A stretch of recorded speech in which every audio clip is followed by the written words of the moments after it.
हा? लागला ना ते सारिका ताईला लागला दगड.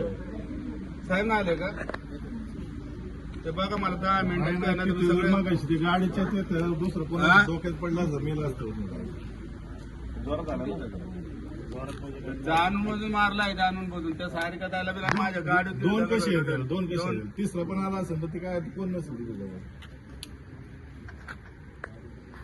ते काही करून मला हे करा नाही तर 10 मिनिटात मी चौकीच्या तिथे जाऊन बसून कोण आहे त्याला मला अटक तरी करणार ना आमच्या ताब्यात कॅमेरे चेक कर कॅमेरे आहेत ना का तिथे आपण आमचं ठीक आहे लोकांना प्रत्येक तरच किती होत असन तिथं ते टपरे चालू आहे ते रात्रीचा अपराध काय काय चाललं नाल्यामध्ये आज महिला मला तक्रार सांगत होत्या सगळे वेगवेगळे पदार्थ तिकडे ऐकले जातात लोकांना बाहेर बी निघायची बंदी केलेलं आहे सोसायटी साठी बाहेर निघू शकत नाही आणि सगळी गल्ली ना